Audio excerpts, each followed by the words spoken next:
Good afternoon, everyone. I'm Marie-Lisa Takanay, the president of the Institute for Social Entrepreneurship in Asia, and I shall be your host for this afternoon's learning exchange on initiatives towards enabling policies and ecosystem for social enterprises in Asia. This is being co-sponsored with the Poverty Reduction through Social Entrepreneurship Coalition and the Sasakawa Peace Foundation. And we are doing this learning exchange after a series of activities that are related to regional and Philippine efforts to actually engage government and to engage stakeholders in a process of creating an enabling environment and ecosystem for social enterprises to grow and develop in the Asia-Pacific region as well as in the Philippines. On February 22, we actually co-sponsored a learning event on enabling social enterprises towards innovative solutions to eradicate poverty and reinforce the 2030 Agenda for Sustainable Development in Asia Pacific as part of a side event during the 11th Asia Pacific Forum on Sustainable Development, and this was done in cooperation with UNSCAP. This featured Congressman Joman Alba, our champion of the Poverty Reduction through Social Entrepreneurship Coalition, Social Entrepreneurship Bill in the Philippines, the heads of the offices of the Thai Social Enterprise Office, and also a representative of the Department of Trade and Industry with social enterprise reactors from various countries. On March 11 to 14, we actually undertook a social enterprise trade fair in the Philippine Senate in celebration of National Women's Month and in support of the poverty reduction through social entrepreneurship policy advocacy that we are doing in both houses of Congress. And no less than Senator Risa Hontiveros, DTI USEC Chris Roque, from an officer from the NCW, the National Commission on Women, and the Australian ambassador actually graced the opening. On May 23 to 26, the Pasig City Mega Trade Fair and the Social Enterprise, then the Social and Community Enterprise Forum was actually held in the Ayala Malls, the 30th in Pasig City, in partnership with the Local Economic Development and Investments Office. And the opening of the Pasig City Mega Trade Fair was graced by no less than Pasig City Mayor Vico Soto. In these two trade fairs, we had about 25 merchants who joined us during the Senate Trade Fair, and we had around 52 merchants joining us during the Pasig City Trade Fair. It is in line with it is in the spirit of learning from our experiences in these three major events during the past months that we are holding this learning exchange on initiatives towards enabling policies and an ecosystem for social enterprise in Asia today via Zoom. And we are happy that today we are joined by Congressman Joman Alba, the champion of the Poverty Reduction through Social Entrepreneurship Bill in the Philippine House of Representatives, to give us an opening and inspirational message. So I'll turn over the floor to Congressman Joman Alba. Hi, hi, good afternoon, everyone. Good afternoon, my fellow advocates and practitioners of social entrepreneurship. I am truly honored and grateful for giving me this opportunity to be with you all today. Ladies and gentlemen, the Philippines, a nation with a rich history of resilience and entrepreneurship, has embraced the transformative potential of social enterprises. From bustling urban centers to remote rural communities, Filipino social entrepreneurs are crafting solutions that address pressing social and environmental issues while fostering economic empowerment at the grassroots level. However, the journey towards recognizing and formalizing the role of social enterprises within the Philippine legal framework has been one marked by perseverance and dedication. Over the years, numerous initiatives led by the Poverty Reduction through Social Entrepreneurship or PRESENT Coalition and their legislative champions have been undertaken to enact the present bill, or an act promoting the growth and development of social enterprises as a means to alleviate poverty, establishing for the purpose the Poverty Reduction through Social Entrepreneurship Program and appropriating funds therefore. This bill supports and empowers social entrepreneurs and the marginalized sectors they serve. Ladies and gentlemen, this bill was actually filed in 2012, first filed in 2012 during the 15th Congress. But at that time, most people in government were still asking the question, what are social enterprises? During the 16th Congress, the present coalition and their legislative champions refiled the bill and was referred to the then Committee on Small Business and Entrepreneurship Development. In the 17th Congress, it was jointly referred to the Committee on Micro, Small, and Medium Enterprise Development and Poverty Alleviation. During the 18th Congress, which is on the year 2019 to 2022, it was referred to the Committee on Micro, Small, and Medium Enterprises Development. But since 2012, hardly much progress was actually made on the bill. Although there have been marked changes as the questions being asked have started to shift towards, okay, we agree that these social mission-driven enterprises are a very important part of solving poverty. So what can we do to support them? This openness to support social enterprises was, of course, also aided by the development and growth of social enterprises that have become more visible. This is actually a study supported by the UNESCAP, estimated that social enterprises in the Philippines numbered around 164,000 by 2017, making them around 18% of all enterprises in the country. And if one considers an earlier study in 2007, but the number of 30,000, social enterprises have grown by leaps and bounds, despite no systematic government involvement over a period of 10 years.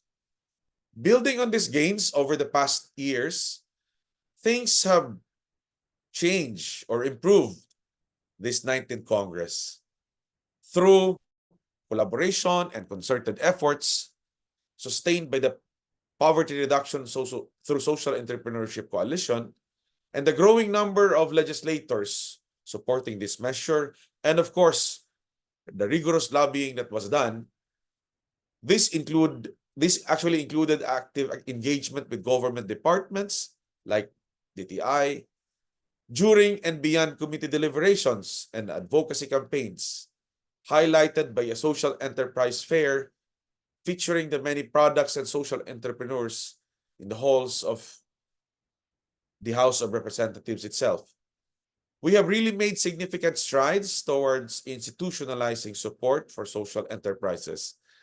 The current measure was adopted by the Micro and Small and Medium Enterprise Development Committee last December 2023.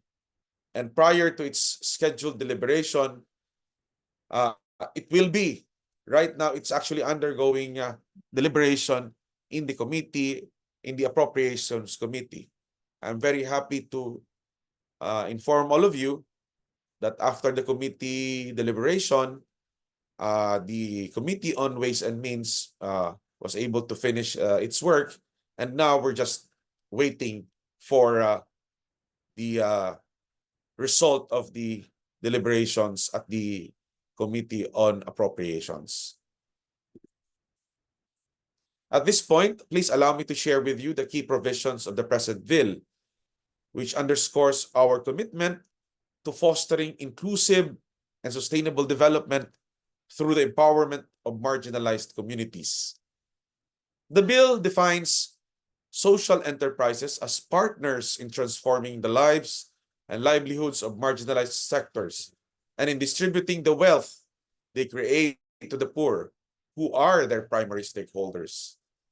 Key mandates include requiring social enterprises to invest at least 60% of their net revenue into sustaining their social mission, ensuring tangible benefits for the marginalized sectors they serve.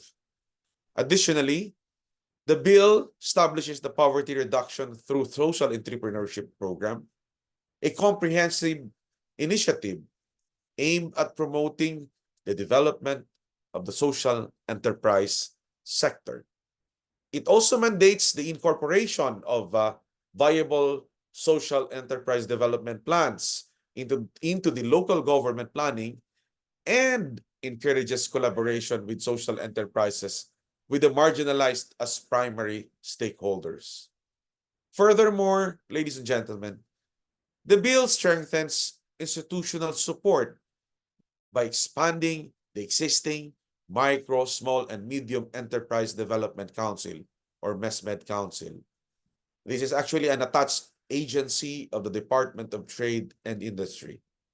This is to effectively spur the growth and development of both micro, small, and medium enterprises, and of course, social enterprises. It shall now be known as the National Enterprise Development Council, or NEDC. The bill also provides for the creation of a social enterprise committee under the NEDC to ensure that the NEDC can fulfill its additional mandate for social enterprises. These entities will oversee the qualification of social enterprises and resource institutions, ensuring effective representation and coordination. To enhance the capacity and sustainability of social enterprises, the bill establishes an SE capability building and sustainability program, focusing on training, institutional strengthening, and access to financial resources. It mandates the incorporation of social entrepreneurship content at all levels of our government education system. It also creates mechanisms such as the SE Guarantee Fund Pool and the Social Enterprise Recovery and Rehabilitation Fund to mitigate risks and build resilience. Importantly, the bill promotes hybrid financing models and preferential treatment in government procurement processes. It also mandates the allocation of government funds and resources to support social enterprises and their stakeholders. To ensure that women are co-equal partners as leaders and stakeholders of social enterprises, gender provisions have been integrated in all facets of the legislative measure. In summary, ladies and gentlemen, the present bill represents a comprehensive framework to empower social enterprises and the poor they serve as agents of change in our fight against poverty and inequality, and of course, in our pursuit of a sustainable future. Ladies and gentlemen, as we look forward, let us quadruple our efforts in supporting mainstreaming social enterprises as vehicles for positive and genuine change. Let us continue working together to create an enabling environment that empowers these enterprises to innovate, scale their impact, and significantly contribute in our mission of creating a more equitable and sustainable future for everyone. In conclusion, let us remember that the fight against poverty and the pursuit of sustainable development require our collective action. It also requires innovative thinking and our unwavering commitment.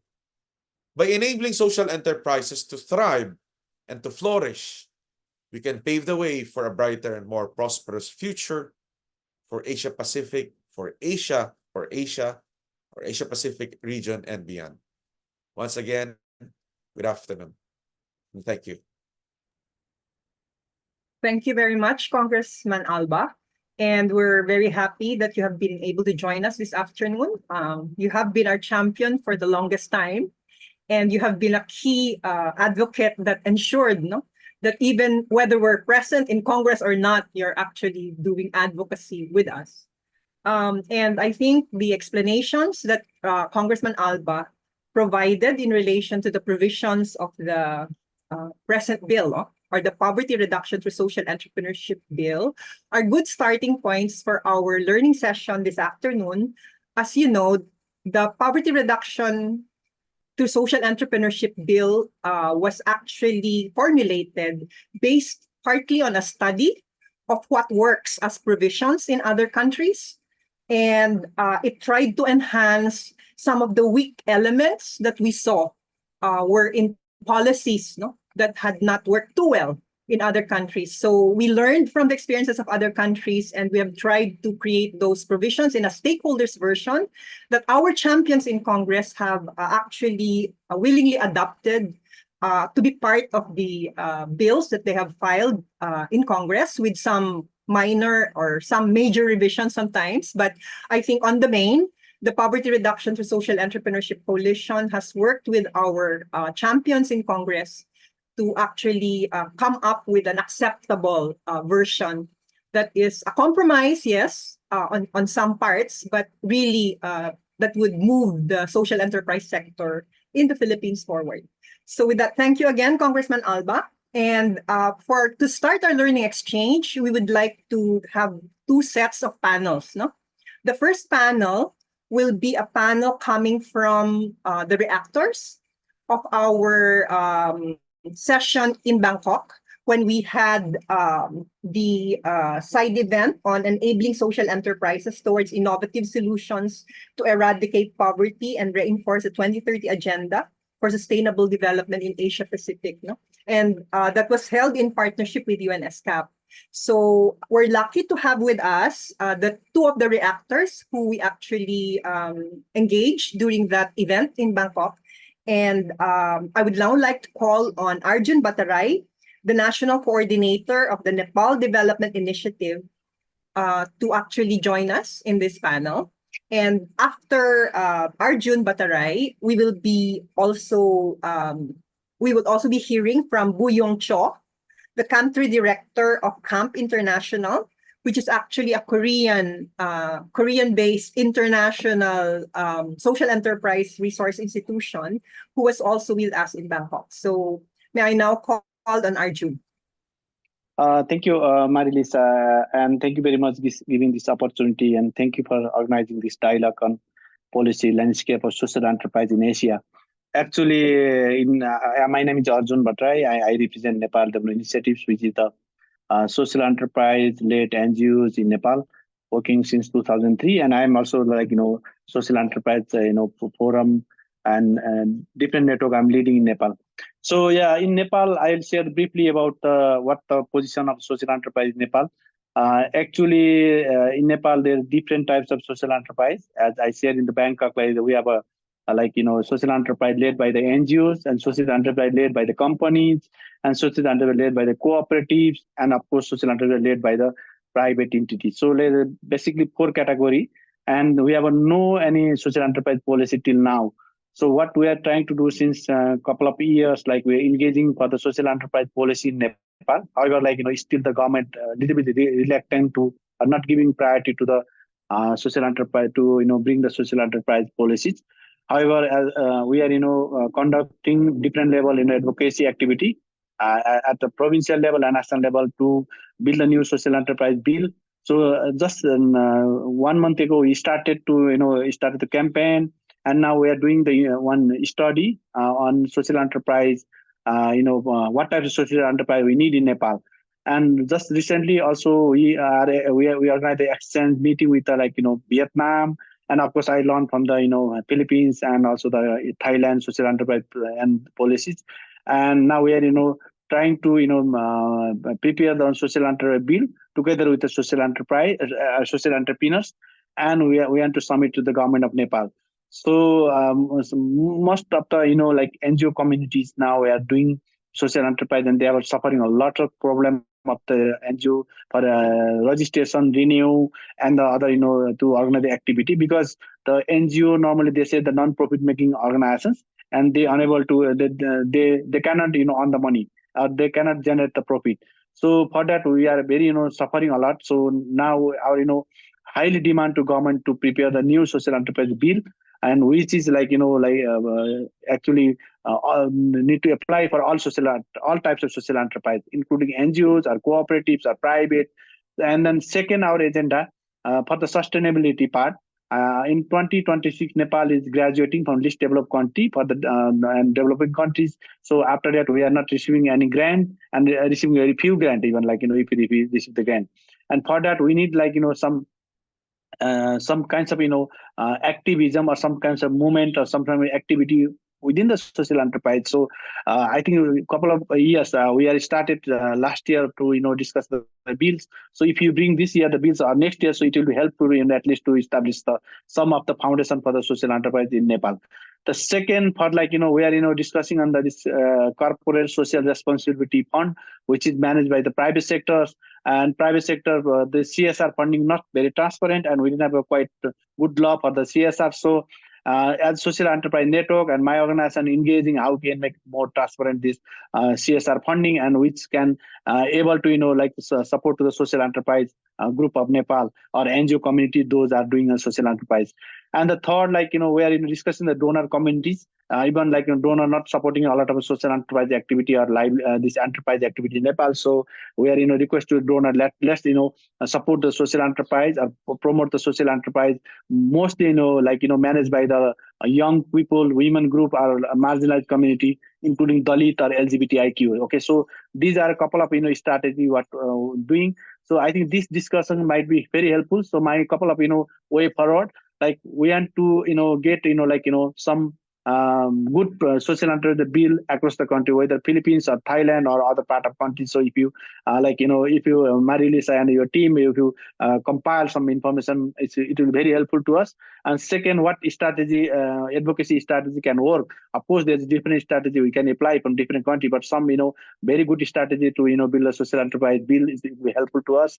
And third, of course, some resource some resource generated to engage in this social enterprise policy research work to prepare the policy in national level. And finally, we are engaging with the academia because we didn't have a good education system in the social enterprise in Nepal. So we worked with the Kathmandu University last year, and we did one policy landscape study with the Kathmandu University, and we are very lacking of knowledge on this social enterprise policy bills, and of course also the how we can handle the programs and also the tax system. So I think lots of things we have to do in Nepal, but of course we are doing with ISEA and the team. So thank you very much. I want to stop here and I want to get more questions and hear from you. Thank you very much. Thank you very much, Arjun. We're really happy that a movement among social entrepreneurs and non-government organizations to enact a social enterprise policy in Nepal has started after the learning exchanges that have happened.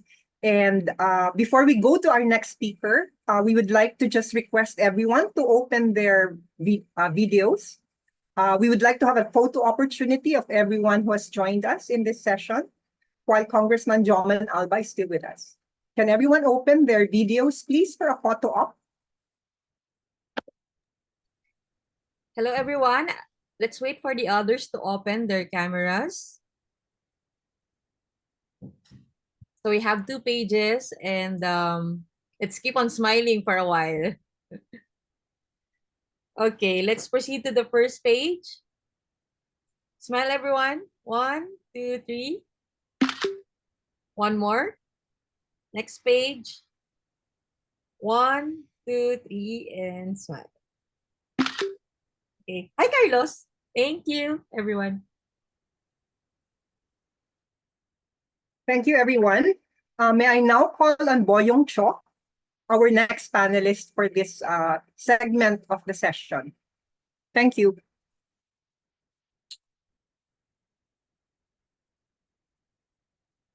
Good afternoon, everyone. I hope you can see my screen.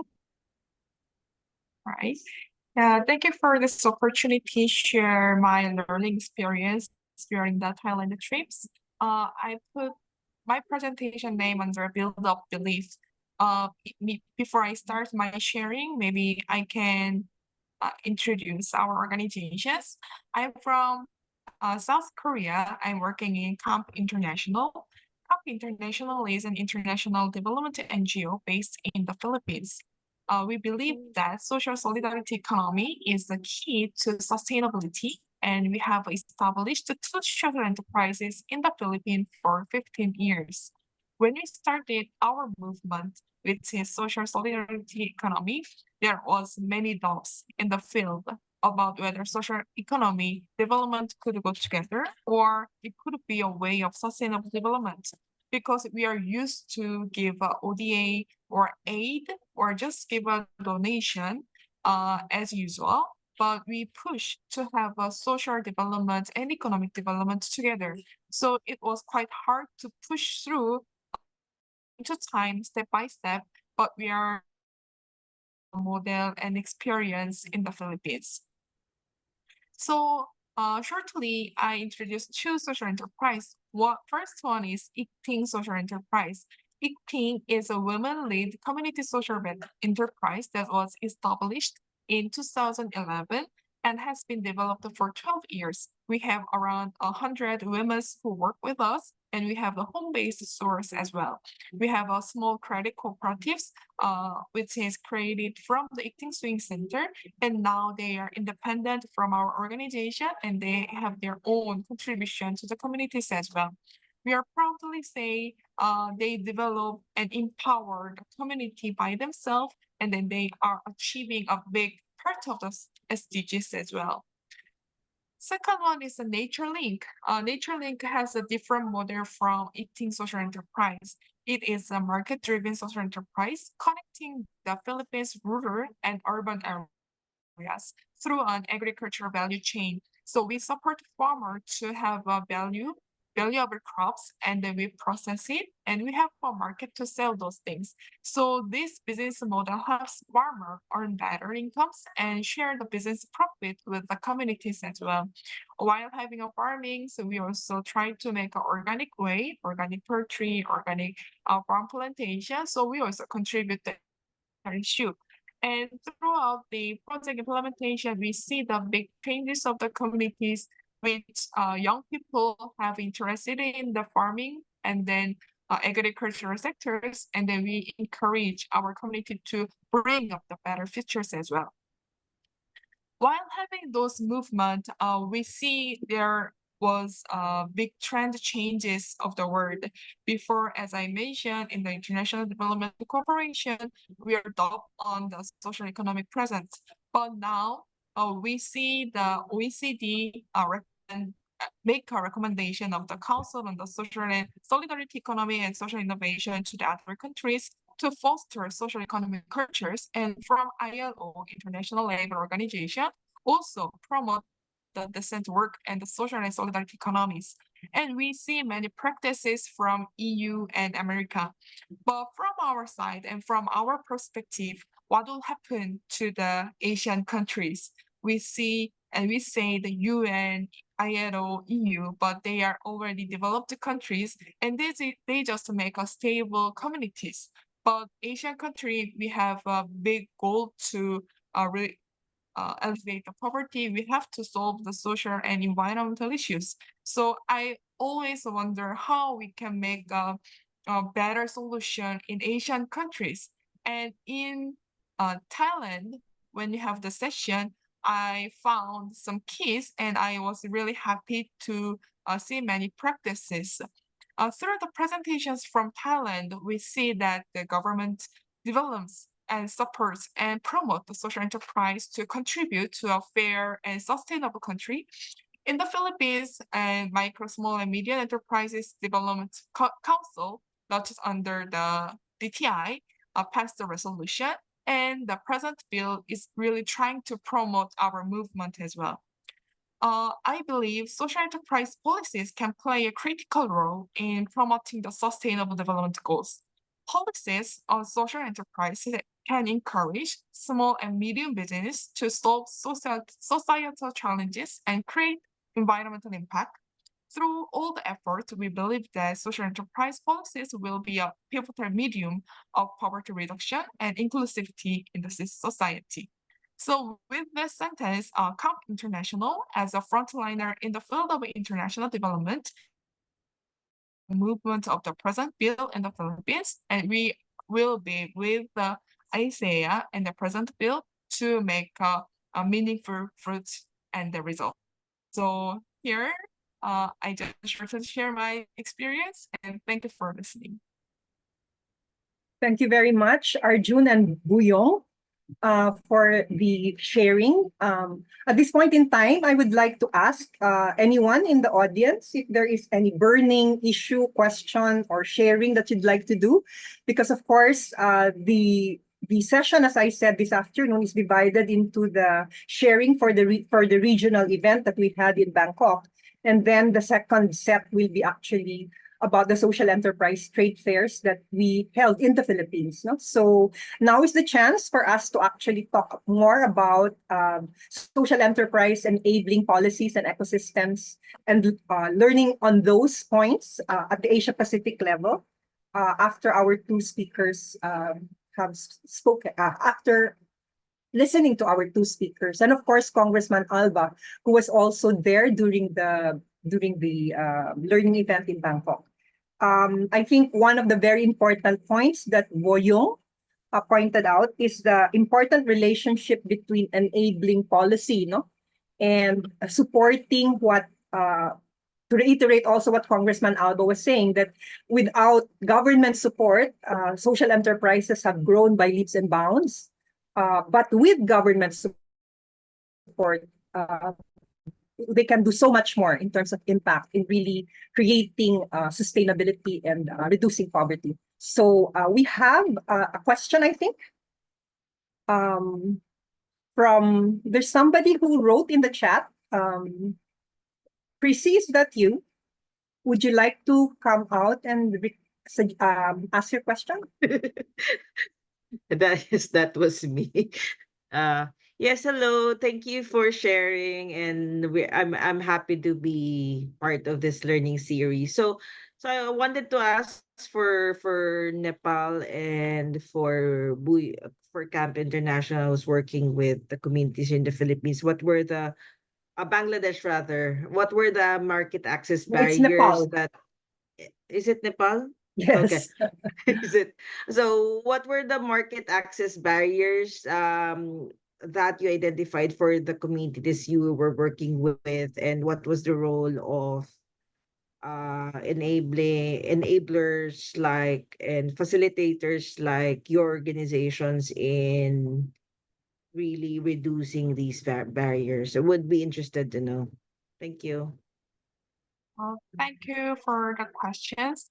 Actually, for eating swing center, first the barrier is to have a competitive with the Chinese market, because Chinese market has a very cheap products, and they have a lot of items. So if we go to the market, we can win against from the Chinese market.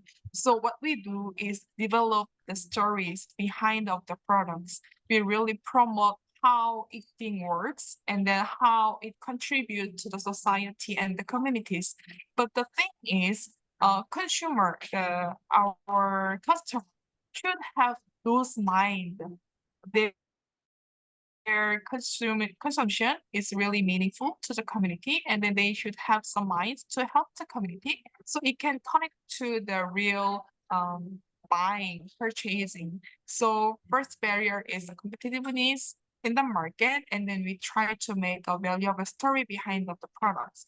For the rural area, it's about the logistics. There is no big stories to have a logistics, and then it's quite far from the market. So someone should really support them to bring their agri products to the market. So what we do is provide the drying places to make a better quality of the crops and the storage, and then provide some vehicles to bring their agri products to the market. So it costs high, and it should not be individual approaches. So we make a cooperative, farmers cooperatives, so we can have the economic volume, and then make a good logistics to support them to have a market access. Thank you, Buyong. Arjun? Okay, thank you very much. Of course, it's the same, almost same. But in our country, also the Indian market heavily dominate in and also the Chinese, of course, in the globally. So, and the second, there's a logistic also issue in Nepal, the transportation. And third is the digital problem, because now the e-market and digitalized, and most of the social enterprise they do, they do in communities, and they have no access in digitalization. And the third, there's a the problem is like branding and banding, and also the international access to international markets. So these are the couple of issues and challenges. And of course, there's sometimes also the quality and is a competition is very high. So quality issue also sometimes come when the community they build they do their social enterprise. And to support facilitate this process to barrier, as NADI and other organizations, what we are doing, like we are recently launched on Nepal Social Entrepreneur.org, still not outlined in the finalized this social digital platform. But we are trying to build up this digital platform to support small scale social enterprise working in the community to they upload their 5-6 product. This is one.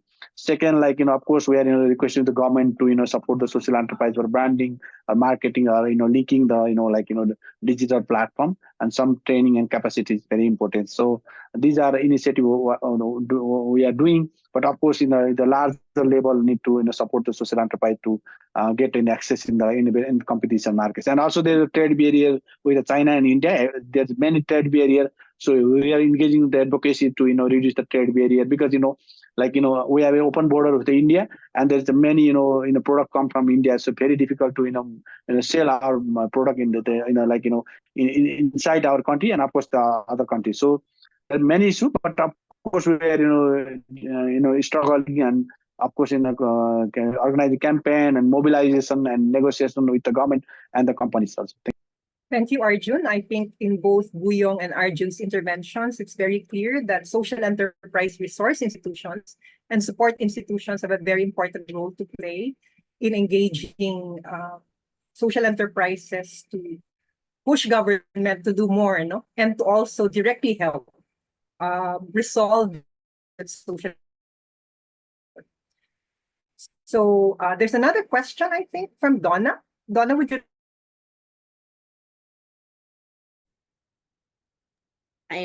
Good afternoon, everyone. I was very, very impressed and inspired with the sharing of Sir Arjun from Nepal and Mam Buyong Cho. But I would like, I was really touched and inspired by Sir Arjun when he's mentioned about the inclusivity and participation of the private sector through their corporate social responsibility. So my question is how or what mechanism and approaches that they develop and apply to make the private sector be engaged and participative actively as players and collaborators towards creating social impact through social enterprise. Advocacy, I think very, very, very contributive yung about how they advocate, how they make some concrete actions to make the private sector as their partner in advocating the social enterprise towards poverty reduction. Thank you, Donna. I think, Arjun, you want to start answering the question? Strategies, I think, for engaging the private sector. Yes, yes, yes. Arjun? Arjun, are you there? Maybe Arjun is having some issues in relation to. Would you like to answer, Buyong, in terms of how the private sector can be engaged, or are you engaging the private sector in your efforts to promote social entrepreneurship? Actually, for Eating Swing Center, we really have a marketing strategy to the corporation because it's quite hard to get the funds from the company, but we are trying to sell our products to the company. So it can be a good connection between the private sector. So for example, if the big company has to make a uniform, then we have the orders from them. And also we encourage them to volunteer works in our field so they have a mind to support our communities as well. But still, it's quite hard to make a sustainable relationship with the private sectors.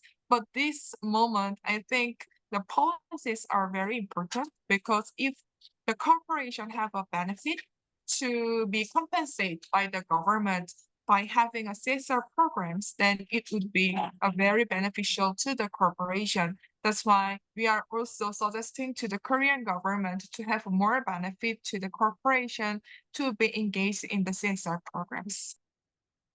Thank you, Buyong. Arjun, are you still there? So I guess Arjun is offline. Maybe we can, no. So we can go back to that question actually and ask Arjun to do that. But at this point in time, thank you very much for those initial issues and questions that were raised. And Sorry, this- Marisa. So I just, having some conversations. So can you repeat the questions? Then I can just answer. No, it was about the role of the private sector and how strategies that you use to engage them effectively. Okay, so To promote the- social entrepreneurship. Okay, so private sector actually, they are like, the big private sector, they don't have a big role to promote the social enterprise. So a small private sector, they are struggling after COVID to survive. Actually, after COVID, there's lots of issue in surviving in Nepal, and they're struggling, and of course they are bargaining with the government.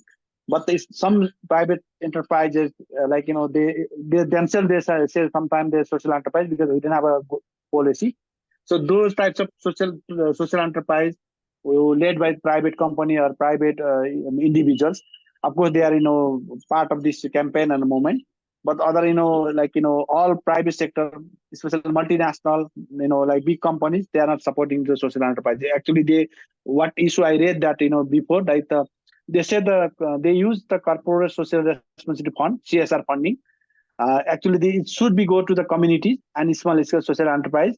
But what happened in Nepal, they have their own entity with their family members or themselves, and then they reduce the tax from the government, but they don't support to the community. So this is a big issue for us, and now we're advocating and organizing campaign and movement, and we are also organizing documentation research, like how much CSR funding they themselves they misutilize, not actually misutilize in the name of the communities and peoples. So this is the big issue in Nepal.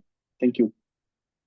Thank you, Arjun. I did say that we were wanting to move forward with the second part of the panel because we can go back to this discussion later on in the second open forum that we will be holding after we hear the three other speakers. But we would like to ask if Mr. Gabriel Gan has a burning issue or question to raise. Yes, good afternoon, everyone. It's my question is really directed to Congressman Alba and Okay. probably to Lisa as well. No? And thank you very much for the work that you're doing, specifically the present coalition as well as Rep Alba in the lower house. No, but I know that the bill that was submitted or being considered is still in the committee levels, in its respective committee levels. No, but granting, because I'm a social enterprise as well, and also in the academe, but granting that this becomes law in the Philippines, and considering all the other works that need to be done, specifically with the IRRs and all, and the reconstruction of some of the arms of government that is supposed to implement this. So let's say this gets implemented, for example, for the sake of argument in 2024, no? How long do you think will this law, once approved and enacted, will be enjoyed by the SEs, as well as obviously the SEPs, the SEPPS, no?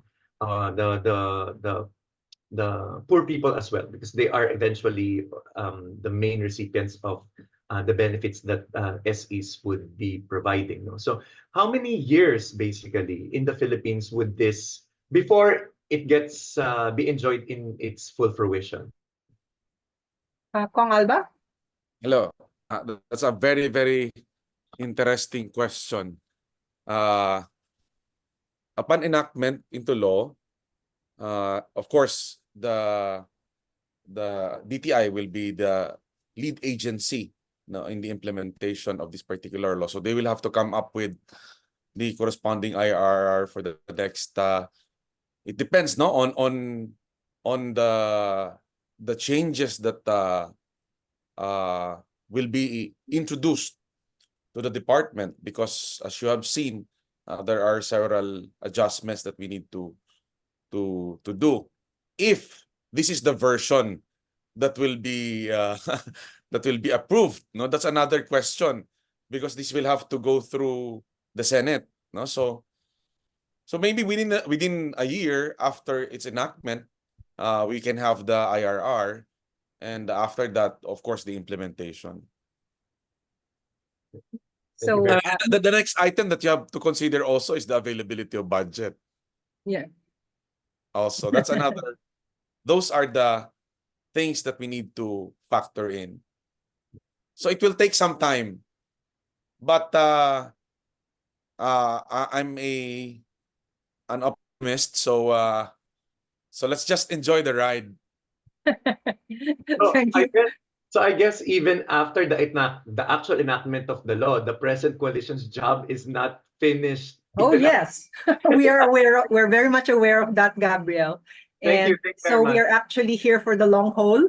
In fact, we are resource person. The Poverty Reduction for Social Entrepreneurship Coalition serves as a resource person in both houses of Congress. And we serve as a resource institution also with the Department of Trade and Industry. And I think what will help the implementation is the willingness of the Department of Trade and Industry as a lead agency to actually be host.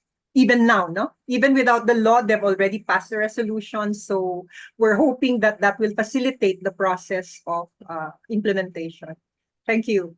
So Thank you. maybe this is a good segue. Thank you, Congressman Alba. So this is probably a good segue for us to go to the local panel, no?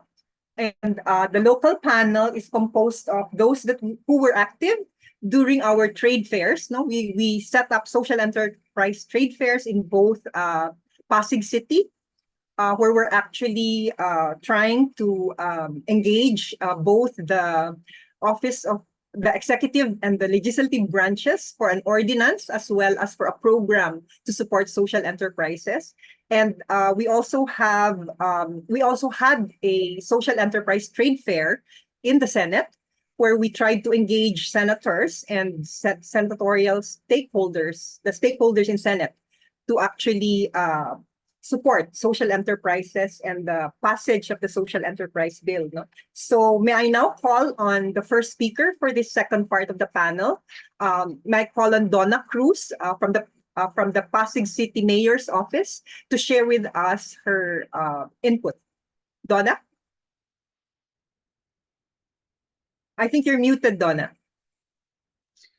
Good afternoon once again, and thank you, Ma'am Lisa, and the entire ISEA and the present coalition. I would like to express our gratitude for considering us as another city supporting our social enterprise bill policy, enabling policy, and hopefully it would be a really a legislative or a public act that will really alleviate the poverty situation in our country. First, the trade fair that happened in Pasig was really a blessing, and it was really a manifestation of how our city government, our mayor, is really supporting our small businesses. No, as he said during the program, that he would like to lead the commitment to support our entrepreneurs in Pasig, especially the micro, small, and medium enterprises, entrepreneurs. This is our way of supporting our small businesses in Pasig. In fact, in Pasig, we are supporting our small enterprise through our Pasig City LEDIO, the local economic development and investment office. We are also engaged in empowering our woman entrepreneur, and as well as developing cooperatives. Our trade fair that happened in Ayala 38 last May was really a showcase of not only the business, but it is really the commitment of our entrepreneurs, not only promoting their business for profitability, but as well as they would like to make and create a social impact to our these communities, to create our social impact. I would like to call, excuse me, Miss Buds. Yeah. So you can see all the pictures of that happened during our trade fair, from the opening ceremony. Yeah, you can see the logos, the preparation. You can see in the picture our three, aside from our mayor, but our three champions, headed by Attorney Diego Luis Santiago, who is the head of our PC LEDIO, Miss Karina Raimundo, representing our counselor for women empowerment, and of course from the present coalition. And next slide, please. We also, in that trade fair, it is not only a selling, it is not only marketing the products, but it is also likewise a social and community enterprise forum that we highlighted in with the help of our partners, Roots Collection, and then our other Roots Collective. Next slide, please. So here in the social, in the forum, we highlighted especially the stories behind the success of their business as a social and community enterprise. Not to mention our champion, Miss or former councilor Edith Santiago, who is the founder of Kilos Foundation, who advocates in Pasig that there is pera in basura, the recycling, upcycling initiative. And now we are promoting continuously with our ICE Hub, our innovation or innovative towards circular economy. We have promoted, we have developed cooperatives from marginalized sectors who are all coming from the junk shop, and they are partners of our city, not only to reduce social the community waste, but also to empower this marginalized sector, this marginalized the marginalized, empower them to be capacitated, like what Representative or Congressman Alba said. So that's why I am very, very much inspired, and also the sharing of the advocates of this, our colleagues, our partner who won the climathon that we sponsored before. This is the mother of and founder of Bokashi, from waste to garden or she shared about uh, the business, uh, not only to and to empower the community, no, from waste to another product of this bokashi. Um, Next slide, please. Of course, we are inspired by Lisa sharing the. So you will now see, you can see the four men behind all the success of our community social enterprise. The one wearing the kimono from recycled materials, Sir Mr. Ian Veron Cruz of PC Ledio. The one wearing in checkered is our cooperative development officer, my successor, Mr. John Troy Sunga, and of course our partners from Roots Collective and Sir Alo, I think you are the one there, and from this coffee. Sorry, nagsisenior. I get a senior moment, but these four gentlemen really shared a new vision, a new inspiration. Not only Mr. Rafael Reyes of Bote Central, uh, they shared different stories and different strategies how we can strengthen our community social enterprise. Next slide, please. Yeah, so now you can see the trade fair area, just like Ma'am Lisa mentioned a while ago.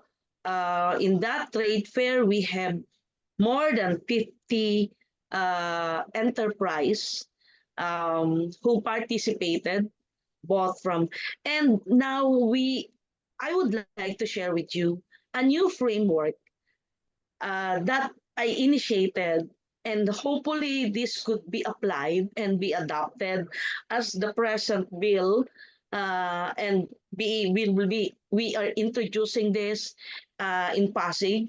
This is the framework on community-based enterprise program, which is an approach of turning MSMEs, people's organization, TODAS, HOA, women's group, and all vulnerable sectors or marginalized sector into a cooperative. This is a holistic approach that I think an approach or a new way or a strategy to not the innovative, not the traditional making a cooperative, but an inclusive and participation and participative approach. So this is the also, I think, a key, an opening door towards socio-economic development that I was really inspired by the sharing of Ma'am Miss Buyong. No? So next slide, please. I just want to, yeah, of course, we would like to restore the value of savings as and a sustainable livelihood, no, and for economic growth and recovery. This is also an approach that hopefully to complete the loop of our economic offices, the cooperative, the LEDIO, the PESO, how, and of course, the our training institution, the PCIST, that not only as a training institution, but hopefully to be a hub for capacity building through training and make an agent of change that would be with an inclusive. We are providing scholarship, free training, community-based and institutional-based. So hopefully from there, they would be an agent of social transformation, and therefore the social enterprise will be advocated and be a concrete materialization towards poverty reduction. Next slide, please. So, next slide. Another. Now, this is a conceptual framework. What I'm saying, to have a sustainable livelihood, and because it is a holistic approach of turning into a cooperative, we would like to enhance this community-based enterprise development. From here, the people in the community or these marginalized group sectors could develop a community savings group where we can restore the value of savings and change the mindset of being a cooperative as an institution or as a means of loan credits. No, but cooperative may also be a concrete source of social enterprise. Also, with all the social entrepreneurs. Okay, next slide, please. So, the program component based on principles from the community, the CBED, what are the components of, or it includes the skills training with training kits. So we are providing starter fund, generate additional income for our community-based and a sustainable livelihood. We can also sustain or develop or start the capacity building from workshop planning, conference, council of leaders capability. This is also an empowerment component. And with the second level, the community savings group, where they will develop the value of savings, not only to have to provide loan or to create loan, but to restore the value of savings from their livelihood, no, and make contribution to the capital required, and then self-help and building trust. So their group, the ownership towards cooperativism will give the cooperative values, the principles of cooperative, and of course, the identity of cooperative, as well as the identity of social enterprise, which is a community social enterprise. That from our trade fair, I have seen the realization of this community social enterprise with our trade fair that happened in Ayala 30th. And again, we would like to express our gratitude for choosing our city to be one of the advocates, to be partner of present coalition and ISEA. So with that, thank you very much, and I hope that we would still continue our collaboration and all the materialization of our approach, strategy that we learn, and a strategy that we will develop to make the community social enterprise be known not only in the community, but in the citywide, in the nationwide, and even in worldwide. Thank you very much. Thank you very much, Donna. I think Donna was explaining the importance of the cooperatives as cooperative as a model of social enterprise in Pasig City, and of course in partnership with the other executive offices in Pasig City. We're also looking at and exploring the possibility of partnering and developing social enterprises that are entrepreneurial nonprofits or even social businesses. No? So those are the many models of social enterprises that we're hoping we can actually build in build as a sector in Pasig City, which we are branding as social and community enterprises. No, thank you, Donna.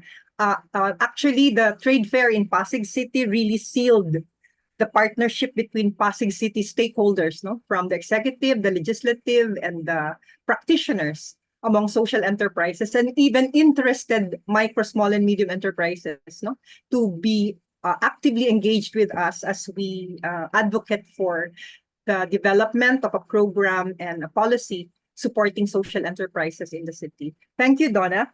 At the moment, we would like to shift our, well, I would like to call on the next speaker for our second panel. And I'd like to recognize Kathleen Kisi Sumailo Perlman, the founder of Heritage Finds. She's actually one of the merchants during the Pasig City Trade Fair and the Senate Trade Fair, and a front runner in terms of sales. Yeah. So Sobrang mabenta. sobrang mabenta yung produkto Really ni Kissy. It's so So without naman. much ado, I'd like to turn over the floor to Kissy. Go ahead. That's quite a pressure. Thank you, Dr. Lisa Aloy, and to all our participants today, and to Miss Donna of Pasig LGU, and to our legislators who are really pushing for this to happen. So a bit on heritage finds. So I think, like many social enterprises, it really all started with an inspiration, and our story unfolded with my family's work around cultural preservation, and it is my way of honoring our indigenous roots as well. So I'm thankful for the opportunity to share our journey so far. What lessons have we learned for our participation in the trade fairs, and what we're excited about with the present bill, and why we really need this enabling environment. So you can call me Kissy.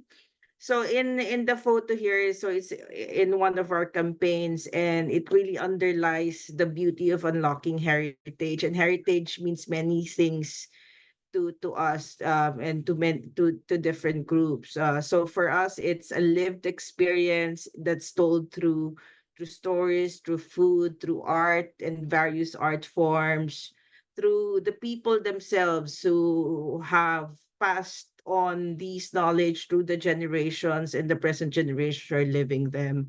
So it's our little way of unlocking this heritage, that is expressed through textile arts and weaving. Next, please.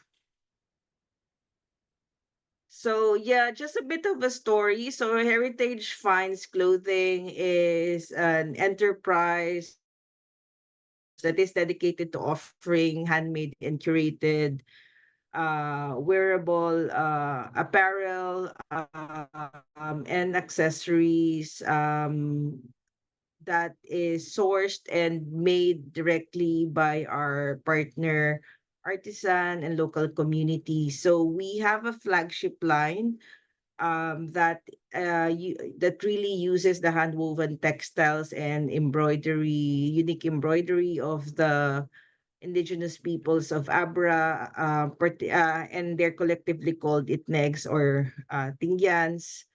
And the work that I do now is probably a convergence of my personal interest in all things heritage and textile, on my travels, in my different travels for work or for leisure, and secondly, I think a bit of a link to my family's work around garments that I didn't know would somehow come for circle now that I'm midlife. So I think the pandemic really provided a thinking space for many people, right, to really pursue their interests, that had space to and the time to think about, what are the passions that you'd like to pursue. And I think this really provided that thinking space for me to put this together. And as the restriction eased up, it did finally come together. It wasn't complete. We kind of just run away with it, and yeah, so our work is evolving as well. And the products that we produce are also evolving, hopefully changing for the better. So our mission really is to create a modern wearable brand that showcases the unique weaving traditions of the indigenous and ethnic groups in the Philippines. And our vision, and this is shared by many social enterprises, to really elevate Filipino craftsmanship while remaining sustainable. So you could see a photo here of the traditional tapestry of the Tingyans, which is called Amama.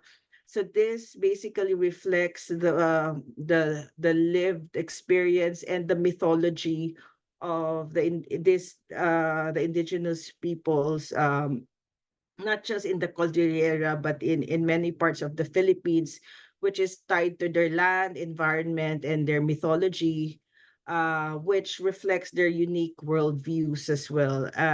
But we all know that this is being threatened by modernization, urbanization, and really the strong market pressures. Next, please. Okay. Just cut me off if I'm talking too much. So in this, things picked up last year, and I think this is kind of that moment I had to myself when this could actually work, right? And but we do have challenges, and we're starting to recognize that as we start participating in trade fairs, getting to know more entrepreneurs, really just seeing the different trends that's happening. So some of the challenges that we face as an enterprise are um, balancing our goal of remaining authentic in our mission to promote indigenous heritage while innovating and growing as a brand. We do recognize that we work directly with our community, so there are definitely some um stat issues sometimes with consistency, quality, turnaround time. But at the same time, we know that this is part of the work that we need to do while working together as collaborators and partners in this work. The second one is we're starting to see the need for support for capital as well as financial forecasting to enable us to plan ahead to match demand. So we're seeing that as a need now to really enable our growth. The third one is we're seeing a more requirements in terms of human and technical resources. So we could delegate parts of our operations to make us also more efficient, have the space to ideate, test, and bring out high quality products out there. So hopefully, moving slowly from being a one person show to a dedicated team that's working on different parts of the business to make it not just profitable but sustainable. We're also seeing some challenges around managing an inventory and enabling quick turnaround products, and also in a way in that process managing a relationship with our communities as well. So we both can benefit from this relationship in the medium and long term. Next, please. Having said that, we are really lucky to be part of. So, so in March of this year was our first ever like big trade fair. So we really learned from our work in the Senate, and how to manage this type of event, how to manage our inventory, how to really interact with other entrepreneurs, and really just see how the whole social enterprise space. We understand, we know that it's dynamic, it's really changing, and there's lots of inspiration to go by and we want to make a success out of the work that we're doing in the future. So through the present coalition work, we found newer channels for brand exposure, thus helping drive sales because of somehow the captive, some captive market out there. In the space, in the time and space provided for us, we've seen opportunities for expanding, testing new markets and ideas, and we've also had real connections with other entrepreneurs, decision makers, and other potential partnerships, but that we didn't have access before, like with Pasig City Government, with the Quezon City Small Business and Development Office, which I would not have known had it not been for our work with the present coalition. Through our participation in the trade fair, we've also learned a few things. One, I think we get to know our clientele closer and better. We know what we want, what they're looking for. We somehow understand the market demand. We're also able to think through how to elevate the experience of the brand and accept help from others so we can grow. So we know our limitations, we know what we need, and we know how, and now we can seek out help so that we can grow further. Next, please. I think this has been discussed already, but there are a few things that makes us really excited about the present bill. Having worked in advocacy myself, I know that this proposed legislation promises some really interesting support, not just support, but enabling environment for social enterprises. Particularly for me, like the empowerment for both social enterprises and communities working together in partnership, together in the process of co-creation and the like. The second one is, I think there were several salient points from the stakeholder versions that I just like to underline here that I feel is important for many social enterprises and for the communities they work with. The capacity development and business and product development, inclusive value chains and marketing, understanding those and really applying them into their own operations is very important. The coordinated access to markets, information on financing and investment, technologies to power innovations and growth are some of the really, really exciting things that can be further unlocked by passing this legislation. And then for us, we also want to also be able to measure impact in the future and find suitable benchmarks so we can balance both the business side of it and the social impact that we are contributing to. And lastly, I think teaching this in school, diba? When we were growing up, we were not taught how to really make it our own, make it out there. So I think this presents a viable livelihood or even career options for young people out there. So teaching it early in school, the value of entrepreneurship, the value of, like forward looking, of financial management, of handling money. Those are the important aspects, that the values that we want to instill in the younger generation. So that's our journey so far. And yeah, thank you for giving us the space to share. Love it, Miss Kissy. Thank you. Thank you, Kissy. Of course, Kissy and Heritage Finds became a member of the present coalition as a result, as a direct result of their participation in the first trade fair, and we're already members of the present coalition after that first. So in the second trade fair, they were members as well.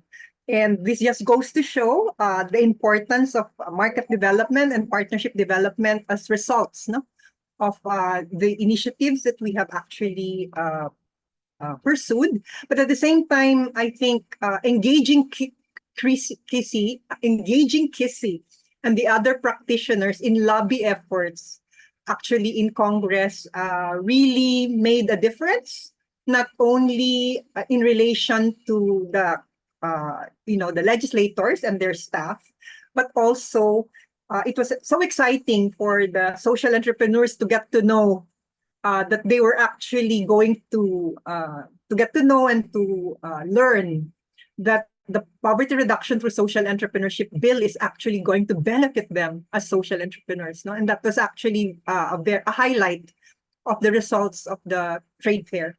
So the third speaker, let me now go to the third, but not the last, but not the least speaker, our major partner of the poverty, a major partner of the Poverty Reduction through Social Entrepreneurship Coalition and ISEA in the organization. No, they were not just an exhibitor, and they were not just one of the merchants. No, they were actually our main partner in organizing the trade fair in Pasig and in the Senate. So without much ado, I'd like to call on Alistair Roy, or the person we call Aloy Chua, to get the floor. The floor is yours. Thank you, Doc Lisa. Actually, yeah. Hi, everyone. Good afternoon. We were also we were actually also the organizers with the present coalition for the trade fair in the House of Representatives last year, no? And it was actually a really enjoyable experience. Being able to personally lobby on behalf of social enterprises. Some people were telling me about how, because I directly accommodated some prominent individuals, they became co-authors the next day. So yeah, please allow me to present a little bit about our enterprise and our role in the whole coalition, and then some insights as to why I believe this is indeed very crucial and very highly valuable in our highly valuable in our in the work that we do. Okay. So again, I am Alay Chua from the Roots Collective. We are a retail platform for social enterprises and other impact or mission-driven startups. No? We aim to become the premier retail destination in the Philippines, empowering these kinds of brands, celebrating our cultural heritage, and contributing to sustainable and inclusive economic growth within our communities. And in fact, probably I might have to say social, economic, and environmental growth. No? And we do this by empowering local brands and social enterprises through market access, enabling entrepreneurial success, and creating a diverse collection of homegrown brands that embody really the essence of our country. Our main store is in Uptown Bonifacio Global City, Taguig. But we also have our own online store at rootscollective.ph. So if you could get out your keyboards and type in rootscollective.ph, that is our website, and you can read more about the social enterprises that we carry there. In fact, Miss Kissy will be part of our community very soon as well, and I'm really looking forward to it. Yay! Okay, so really on the whole, the Roots Collective offers omni-channel retail market access for these kinds of social enterprises because apart from our Uptown store and our online store, we also have our own channels on Shopping Lazada. We have third-party managed specialty retail stores at the Ateneo Art Gallery and Newport City, formerly known as Resorts World, across the Ninoy Aquino International Airport. And yes, we also help organize events and trade fairs just like the ones we are talking about right now. And we also do corporate sales through creating curated gift baskets of these kinds of local social and sustainable products for giveaways or for wholesale supply. We can even customize or co-design some items. And then on the side, we also do capacity building for social enterprises. Maybe this can be another point of this can also be another point of discussion for in future meetings, to Ms. Donna. We can actually also work with you. We would also love to work with you on this in this regard. So briefly on our story, we opened our doors 8 years ago because we really wanted to put up a space, a dedicated physical and social space for social enterprises to come together and work together and learn from each other. We did a strategic pivot to retail in 2018 to 2019, and that is actually when our journey with our mall partner began. And it got interrupted during the pandemic, and then post-pandemic, we're now back in full swing with them. So we now carry around 120 different enterprises with almost 5,000 SKUs between them. And social enterprises comprise around one third of that figure. So we differ from other concepts in that because we are really intentional in the types of businesses we choose to work with. We do cater exclusively to social enterprises, but they're a very big bias for us. Um, that being said, the product curation and the social impact are something that we differentiate in. We like telling customers that we do not sell local products, but we sell stories. As Miss Kisty's story certainly illuminated all of us here. Um, we on the other hand are for-profit social enterprise. Um, and we are not manufacturers. We are a retail and wholesale platform that works with manufacturers. We target those who want to go local or sustainable, whether it is for themselves or for other people. No, either on the individual or the organizational level. So this is a brief snapshot again of our sales presence. And these are some of our past clients. No? So I'm very happy to share that because of working with them, hopefully we've made the plight of social enterprises a bit more better known. So on our end, my personal dream really is to make social enterprises the norm. No, we want businesses like Kisses to become the market leaders. When we, I want customers to think of Heritage Finds when they're looking for quality Filipino wear. I want customers to think of Bote Central when they're thinking of quality Filipino coffee, and so on and so forth. So we want to do we try to contribute by doing retail a little bit differently. Again, we already carry around 50 different social enterprises, and we are trying to influence, I guess, no, influence other people in being a little bit more mindful and intentional in the gifts that they choose to give to other people. So we really want to push that. We really want to push local, social, and sustainable. And just like Miss Kissy, we are a proud member of the Present Coalition. We are one of the conveners for the Philippine Social Enterprise Marketplace, and that is actually why we are one of the Present Coalition's main organizing partners for our trade fairs. Um, personally, I believe that trade fairs are invaluable, especially with strategic organizing bodies. That's why we're really, really grateful to Miss Donna and the Pasig LGU for allowing us to work with you on this. As a lifelong Metro Manileño, personally, Pasig is one of the LGUs I like the most. So I'm very happy that we were able to work together. Um, I was also very grateful for the opportunity to work with both the Senate and the House of Representatives because yeah, it is through forging strategic intentional partnerships where we can make the most impact, especially for something as big as pushing a bill for social enterprises. No.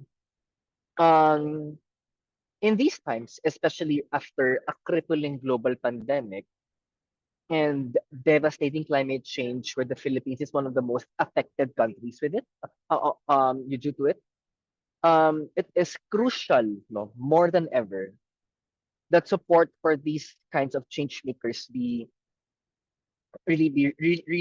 be driven forward, no. That said, for trade fairs, I think there is also a little bit a need for more discernment and intentionality, no. On our end, not all of the brand partners we carried had the good sales. So, Miss Kissy had stellar sales. amazing job. It goes to show how really how really nice your products are, no? However, for other people, yeah, there were other brands who even with good products, even with great quality products, they didn't do as well. So one of our insights is that we need to be a little bit more discerning with with with uh with the enterprises we work with. So yeah, as mentioned earlier, it is a matter of working of being intentional with the partners we work with, and that goes on the organizing level, the partnerships level, and even the level of the enterprises we work with. No? Um, my personal goal with regards to with regards to this session today is for social enterprise trade fairs to be regular and recurring. We would love to organize more of these. We would love to over communicate the need to spread awareness for social enterprises, right, Doc? And one thing that I would also feel we are able to contribute, no, with our with our work with the present coalition would be to provide market access to what I call these kinds of products that have integrity. So they were made with integrity, no? They were made with integrity. They were made to enrich not just the lives of the people who buy them, but even the lives of the people who make those products. No? So that's it for my very brief sharing. Thank you so much for having me here. Let's keep in touch. I would love to have more conversations with everyone here about social enterprises and how they can how they really change society and how we really need to go all out in support for it. No? So that's it for me. Thank you very much. Thank you very much, Aloy, and to Roots Collective, a very important leading member actually of the present coalition, especially leading our effort on developing a Philippine social enterprise marketplace. No? So while Donna was emphasizing the importance of cooperatives as a model for community-based social enterprises, I think Aloy, his sharing of the Roots Collective and what it is shows the importance of social businesses, no, as a model of social enterprises that really promote, that serve as intermediaries, no, to community-based social enterprises. So we have, I think, completed the panel. We are now ready for a second segment of the open forum. And in the second segment of the open forum, of course, we can focus on both the Philippine initiatives of trade fairs in both the Senate and the Pasig City. But we can also go back to some issues and questions in relation to an enabling environment for a social enterprise policy and ecosystem in the Asian region. No? So we're now ready for some questions or an open forum where you share your thoughts. So may There's we... one for Miss Kissy right now, Doc Lisa. Yes, Aloy? Yeah. There's a question for Miss Kissy right now. Okay, I didn't Yeah. see it. As one of the I can read it aloud. As one of the women social entrepreneurs featured in the trade fairs exhibits, how important is it to share your stories as an SE, supporting or empowering women and marginalized communities? That's a deep question. Okay, so But anyway, Kissy, it's a question that needs to be asked. Pang beauty pageant. Pang beauty pageant. Okay, how should I answer that? I think I think at the core of it is a heritage story, right? So it really starts from that desire to share your heritage through an art form that you align with, and that for me is through textile arts and weaving. Um, and it's not a very known, I think. I've been explaining this to some of my colleagues in the Abra province is not really known for heritage because of its kind of unique um space, right? It's close to Ilocos, and there's really a blending of highland and lowland cultures.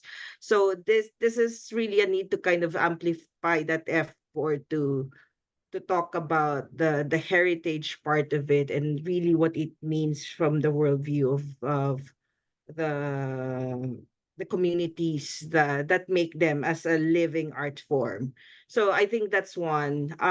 Second one, my historically weaving is really done by women who do it alongside their other home and agricultural duties. So sometimes if you talk to them, they'd be out in the field around this time because they'd be preparing their fields for planting, no?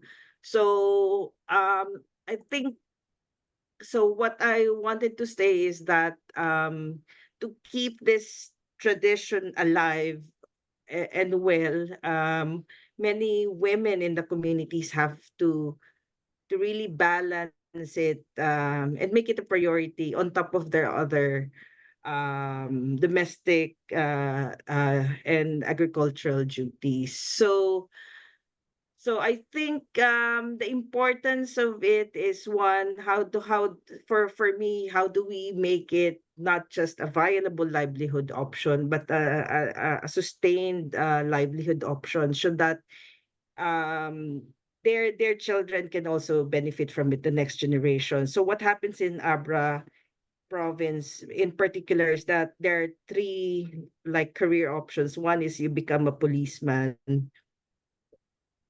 Second, you go overseas and work in Hong Kong, or some places, which are not bad options. Third, become a teacher. All good options, right? But you want them to have options to be able to embrace this as something sustainable for their families, that they don't have to actually go out of the country to earn a living for their family. So for me, it's just to summarize, that's for me, it's really strengthening the heritage bit, preservation of heritage through storytelling, through the preservation of the arts, the textile arts and weaving. The second one is really supporting women and their families, and community enterprises that help consolidate them as well, to make this as a viable option for themselves and their children, so that they can actually pass this on to the next generation. So that would be my question. I don't know if that's that's not a very direct Thank you. answer. Yeah. Thank you, Kissy. And of course, social enterprises are able to differentiate themselves, no, from ordinary businesses through the stories of their stakeholders.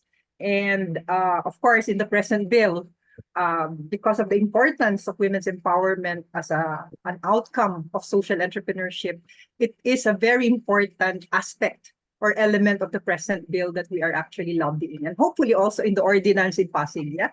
So, yeah. Any other questions? While we're waiting for the other questions, there's actually a suggestion from the Poverty Reduction to Social Entrepreneurship Coalition.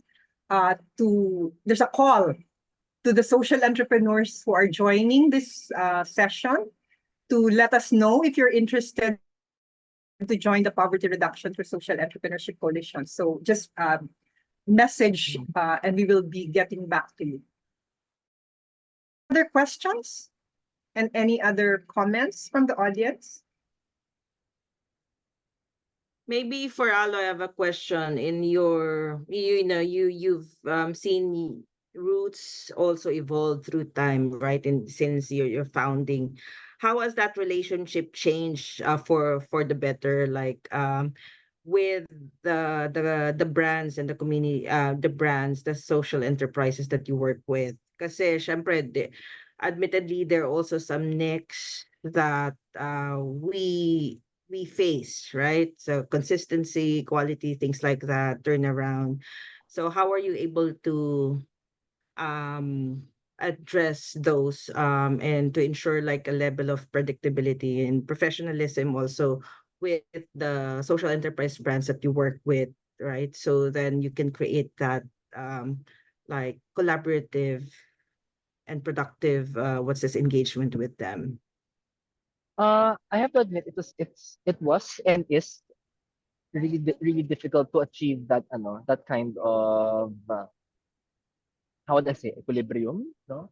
Um, we ourselves we ourselves also face a lot of internal operational challenges and in in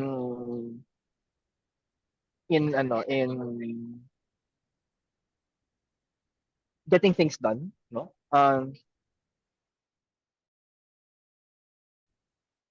That being said, we ever since our inception, we have been focused on building the community aspect of the social enterprises and brands that we carry here. So over time, they've become our good friends, had mutual exposure, I guess, to each other's insight on their challenges, things that they're facing, um, what's been working, what's not working, no? Um, maybe on a more molecular level, we've been reliant on data, on some sales data, for example, in order to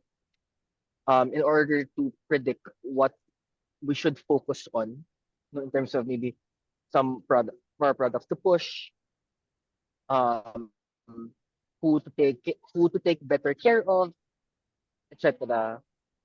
And all those. Thank you. Yeah. I hope we answered your Yeah, question. I'll follow up with you on that next week. Okay, so any other questions or comments from the audience also? We would like to invite you to put your questions in the chat or to raise your hand if you would like to speak directly, and we shall give you the floor. Anything from our audience? While we are actually waiting for questions from the audience, maybe we can take this opportunity to take another picture so that we can have everyone in the group, maybe the latecomers who were not in the first picture can be in the second picture. Buds, can you organize that, please? Yes, everyone. May I ask everyone to open your cameras again for a photo opportunity.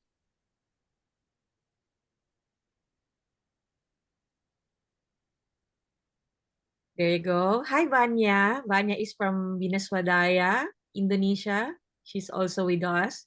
Maybe you can ask a question, Vanya. Okay, ready, everyone? We actually have many partners, even globally. We have Carlos here from ATC. Michael Swantak is also from their country. Yeah. Okay, ready? First page, 1, 2, 3. Smile. Second page, 1, 2, 3, and smile. Thank you. Okay, so thank you very much, Buds. And we can now go back to our open forum. Any comments and questions? If not from the audience, maybe from the speakers, if you have questions to each other or comments to each other, that would also be useful.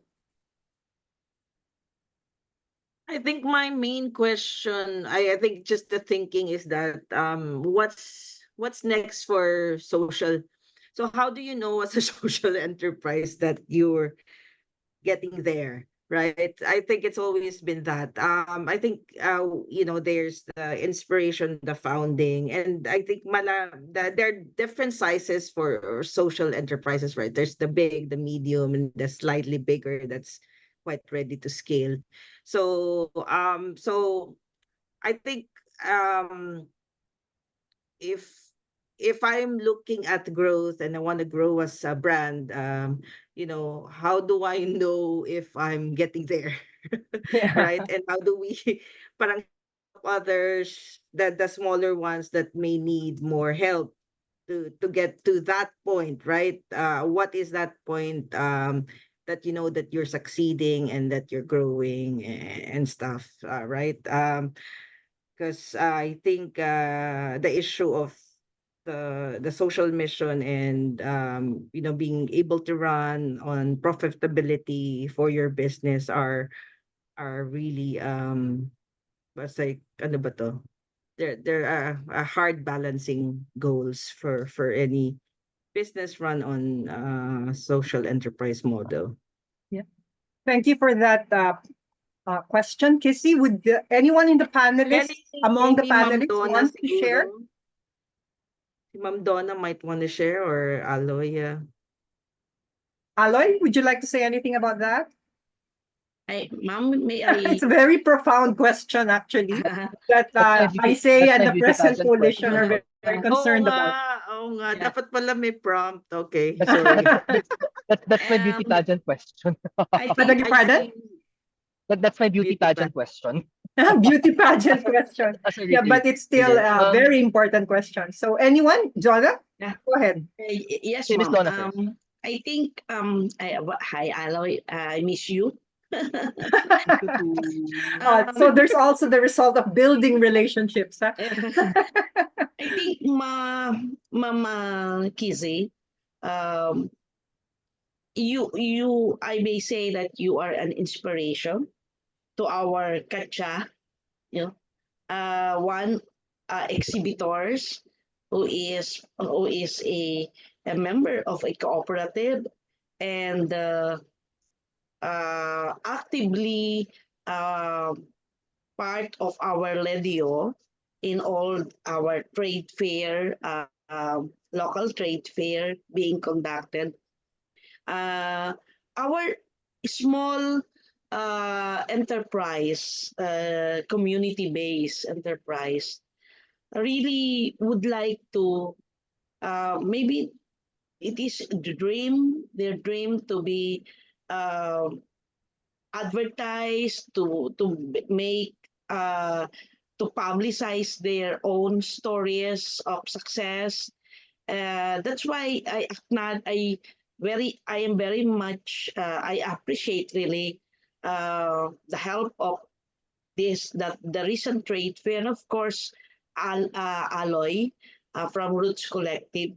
And I would like to really empower and take the initiative, or what we say, motivate them, our community enterprise, to be more active and not to be more active, to showcase and present all their products. I think what I can share here in Pasig, aside from our LGU supporting them legislatively, because we have legislated an ordinance through Attorney Diego and Councilor Simon, no, for business and trade, that these small entrepreneurs, the SMEs, I would be, they have, they are incentivized, no? In terms of taxes, the cooperatives primarily has their has an ordinance of not for them to be in their business registration. So there are ceilings of taxes that our local government is really, in terms of licensing, in terms of permitting, they are being supported in terms of incentivization or being incentivized. Another thing there is a recent ordinance, no, that this sari-sari store within our community, they are they have their minimal process of the permitting. They were incentivized also. They reduce. In fact, they are not. They can have their business permit even without paying what you call fee, no, because they are merely sari-sari store. So I may say that this is a way or our own little way of uh, expressing support through this community social enterprise.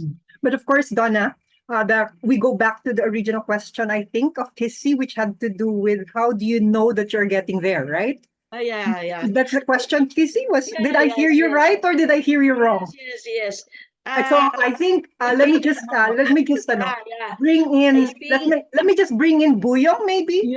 Yeah. Social Enterprise Resource Institution. Yes. Buyong, Maybe would you like to share your views on how do you know that the social enterprises you are supporting are getting there? Buyong? Yes, maybe I can share my humble experience. Yeah.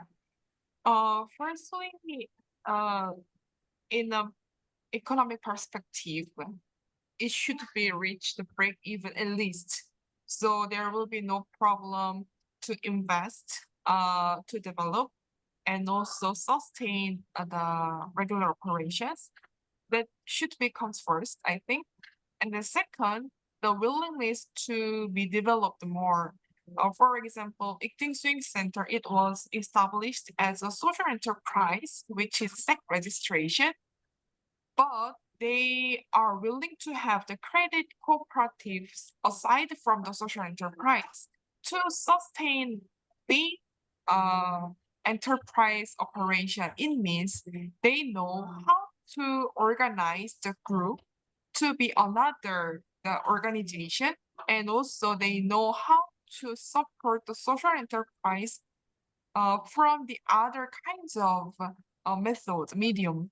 So we see they are empowered with the knowledge and attitude to sustain the enterprises itself. So we are freely let them do it. So that was how we evaluate this social enterprise is ready to be independent or not. They are reaching to some levels of the growth. I don't know if it's the right answer to Yeah, your this is questions, great. Yeah, but that's great. That's yeah. I think that's a good indicator, right? Yeah. Yeah. So measurement of social impact is actually a very important aspect of the work that social enterprise resource institutions do, no? And actually, ISEA and the Poverty Reduction through Social Entrepreneurship Coalition are into the business of developing benchmarks, no? So, for example, we created a set of benchmarks for transformational partnerships and women's economic empowerment and agricultural value chains, no? Creating a scorecard to know if social enterprise in an agricultural value chain is really empowering women and men small-scale producers, yeah? So it's a scorecard that would help them to evaluate their practice and to improve their practice. So we can also develop benchmarks for other sectors maybe or subsectors of social enterprises. And at the same time, we would like to say that social enterprises by themselves sometimes find it very difficult to do evaluation on their own, right? Because of course, resources are very scarce. And while they're growing, they would rather use their money and their financial resources to grow their social enterprise and to grow their stakeholders rather than measure their impact. And that's the reason why social enterprise resource institutions have a very important role to play. And that is the reason why also that in the Poverty Reduction through Social Entrepreneurship Bill that is pending in Congress, we actually have provision for grants for social enterprises so that, measurement of impact can actually be a function that can be pursued with the use of grants, no?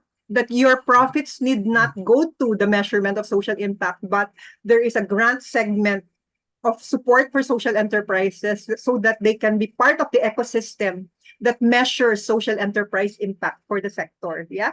And so I think government and social enterprise resource institutions have a very important role to play in enabling social enterprises to measure their impact and to ensure that they're actually achieving their double or multiple bottom lines. Yeah. As Buyong was saying, it's not just going beyond break even, right? It's also other indicators like starting to support other social enterprises to become social enterprises or to grow as social enterprises. And maybe the benchmarks, I think the development of benchmarks for different segments of social enterprises is a very good endeavor that social enterprise resource institutions and government can support. I just wanted to share that because I think Kissy was specifically concerned about, how do you know that you're getting where you're saying you're getting to, not towards. Yeah, the reason I mentioned that is that many social enterprise are family based and are founder driven, right? So it's kind of a one person show for a while, or with the support of family, friends, or your immediate environment. So I think yeah, for us, like we would like to be at the point where we run this as a sustained business that's not just you know dependent on one person running it, right? When you go on vacation, the business doesn't stop, or things like that. So that's what I think was my interest in asking that question. Thank you, Kissy.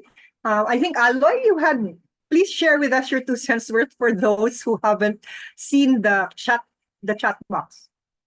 Yeah, in relation to what Boyang was saying, I can say that social enterprises should be able to measure their impact, no? Yeah. This would be in a quantifiable manner, similar to what you said, Doc, no?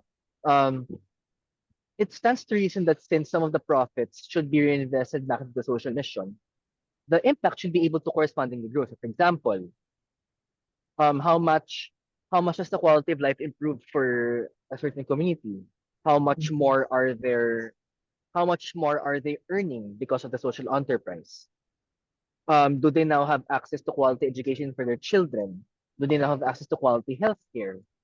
If infrastructure is a problem in their communities, has it improved? No, by X% because of it. And I think that that should be a great indicator for me. It goes without saying that all throughout that, as Miss Kissy also said, the business should be able to function on its own. Remember, in social enterprise is the noun, social is just the adjective. So a social enterprise has to be first and foremost profitable. And that's something that plagues a lot of them these days. No? In fact, it is also a challenge for us personally. No? We're not always profitable. And that's exactly why we need a lot of support so that we can focus on being profitable and being able to translate it into further impact for our beneficiaries. Yeah, I think though, Aloy, profitability is sometimes not used by social enterprises, but financial sustainability, no, is what they use. I think the reason why Aloy uses profitability as his perspective is because they are a social business, yeah, and as a social business, they need to be profitable. But financial sustainability is actually achieving surplus for cooperatives, yeah. And for entrepreneurial nonprofits, they can actually achieve financial sustainability by reaching a point where they can sustain their operations with part of their operations being financed from grants still, no? Because entrepreneurial nonprofits, as non-stock nonprofit organizations, continue to have a double source of revenues, yeah? As one source of revenue is grants, the other source of revenue is the revenues from the sale of products and services, right? And so different models of social enterprises would give importance to financial sustainability in different ways, and will have different benchmarks. But I think the important thing is you're able to financially and organizationally sustain your operations over time, yeah? And there need to be benchmarks, I think, that we can develop for these different models of social enterprises so that we can better understand each other. So, all right, there is a suggestion here from Gabriel Gan to get a directory of all the attendees so that we can get in touch with each other. I think that can easily be done. And there's actually a question from Rafi, from Michael Ojas. Have you secured a certification from CERIS or any organization on client protection or universal standard on social performance management? This is a question that's directed, I think, at any of the speakers. I haven't heard of that yet. So I'll look into it. Thank you. Yeah, so there is, I think the benchmarks that we were talking about are not necessarily from the international standards, but we are actually in touch with the Social Enterprise World Forum. And the Social Enterprise World Forum is working with us to actually look at how the qualification process for social enterprises can actually happen in the Philippines that coincides with the global standards of the Social Enterprise World Forum. Yeah. And any other questions? I believe Gabriel's raising his hand as well. Gabriel, you want to come in again? Yes, okay, thank you. I would just like to echo what the concern and at the same time the answer of Kissy, as well as totoo naman talaga, no, when do we actually know if we have already reached or is reaching our goal, no? But at the same time, I can personally reflect and identify with what Casey said, that most social enterprises, at least in the country, are family-based, no? In fact, I'm one of them, no? I'm a nano Di enterprise. naman. Maybe you're talking about social businesses. Cooperatives are not family-based. But as we said, no, a lot of us here are also nano enterprises. Like in my case, I'm a part of a two-man organization, no? As what also Lisa and Aloy has mentioned a while ago, we are first and foremost an enterprise, no, with the adjective social as probably a venture, no. In my case, I decided to after living abroad for almost 15 years, I decided to go back and decided to actually put up a social enterprise in Eastern Samar. And as we know, Eastern Samar has always figured in the top 10 poorest provinces in the country. And in fact, the municipality that I decided to engage on or with is a fifth-class municipality. It's a coastal barangay, and I'm helping people with in 2 or 3 communities there. Now, that being said, I think in my case, since we are in the seaweeds industry and the recent El Nino phenomenon has greatly impacted our operations so much so that we had to halt it, no?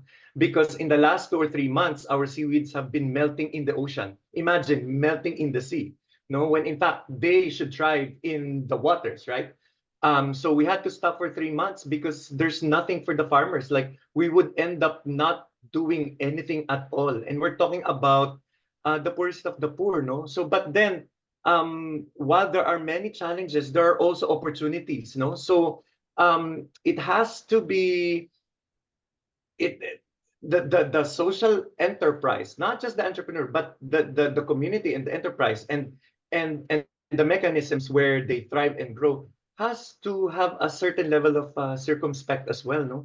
Talagang it needs a deeper understanding of where we are operating. At the same time, where do we want to go? Where do we want to see this venture going to? No, in my case, it's very easy to just give up, no, and probably there are so many other avenues, no, in order for me to help as well, no? But my mission at its core is really to help these fisher folks, no, who are the most vulnerable. I believe, no, in at least in my 3 years in this venture, they're very much vulnerable, either in politics and economics and even in climate change, no.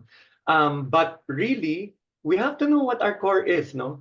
Yeah. As I said, it's not just the profit. No, we all know that. No, it's not just, we have to be profitable. Because at the end of the day, we decided that we are not a charitable institution. We are a business venture. But we have to really know in our course what we really want to do. Because That's right. Yeah. this is the load. I guess you will believe and agree with me that what we're taking is the road least traveled, no? Because the easiest way is just to put up a business venture that is for profit, but we decided to go on this and tread this road, no? Yeah. It's very challenging, but at the same time, there's a lot of opportunities. I'll tell you, there's a lot of opportunities to grow. There's a lot of opportunities to share, and there's a lot of opportunities to serve. We just need Thank to you, Gabriel. refine, no? Thank Yeah. you. Thank you. And I actually, Buyong Cho was actually sharing in the chat that she said we can use objective indicators, but we could also use the subjective indicators that she shared. Yeah. But I think from a perspective of a social enterprise resource institutions, there are many ways that you could measure your impact. One is using proxy measures. No? So it is okay that you use proxy measures for measuring your impact, such as, for example, what Buyong expressed. When you're able to sustainably start supporting the development of other social enterprises, of course that can be a proxy indicator, yeah. But as I've said, there are ways of measuring social impact. For example, we teach development indexing, which is actually a composite way of measuring your impact on the communities you serve or the stakeholders who matter most to you. No? So it's true that it's not just a matter of financial sustainability, but the measurement of your social impact that is contained in your vision and mission that counts, right, in the final analysis. So maybe at this point, we can go to other questions. Are there other questions? All right. A last question, perhaps, because it's already 5:10 and we were supposed to end around 5:15, I think, in terms of the open forum portion of our session. So we have room, I think, for one or two more questions or comments from the body.